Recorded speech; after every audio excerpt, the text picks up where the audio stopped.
جی السلام علیکم۔ ابھی آپ ٹی وی پہ خبر سن ہی رہے ہوں گے کہ کاف لیگ نے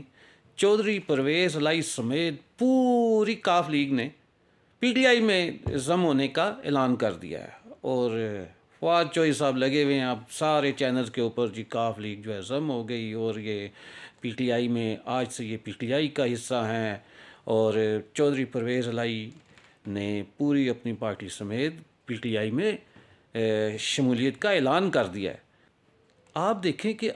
چیئرمین جو ہیں وہ کاف لیگ کے وہ چودھری شجاعت حسین صاحب ہیں۔ چودھری شجاعت حسین صاحب کو جب یہ خبر ملی کہ وہ چودھری پرویز الہی عمران خان کے ساتھ میٹنگ کر رہے ہیں اور اس میٹنگ میں اہم اعلان ہوں گے اور وہ اپنا حصہ لیں گے اور اس میں سودے بازی کر رہے ہیں کہ اگر ہم نے پی ٹی آئی میں اگر ہم ضم کرتے ہیں تو ہمیں کیا حصہ ملے گا، ابھی وہ سودے بازی ہو ہی رہی تھی کہ چودھری پرویز الہی نے، چودھری شجاعت حسین جو کاف لیگ کے چیئرمین ہیں، انہوں نے چودھری پرویز الہی اور اس کے ٹولے کو کاف لیگ سے نکالنے کا اعلان کر دیا۔ اب سمجھ نہیں آتی کہ چودھری پرویز الہی جو ہیں وہ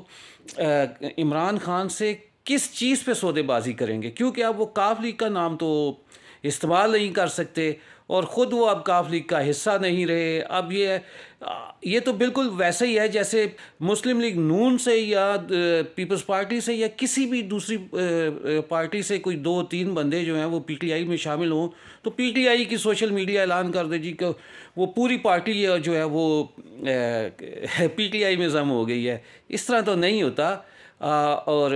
یہ ہمارے چینلز کو بھی چاہیے کہ یہ پی ٹی آئی کے سوشل میڈیا سے جو خبر چلتی ہے اس کو کٹ پیسٹ نہ کریں، جو حقائق ہے اس کو سامنے لے کے آئیں۔ حقائق تو یہی ہے کہ چودھری پرویز الہی کو جو کاف لیگ کے چیئرمین ہیں چودھری شجاعت حسین، انہوں نے کاف لیگ سے نکال باہر پھینکا ہے، اب وہ بیچارے پی ٹی آئی میں شامل ہو گئے ہیں تو ہو جائے، ان کی مرضی، آگے دیکھتے ہیں کہ کیا سنیریو بنتا ہے۔ اپنا خیال رکھیں، السلام علیکم جی۔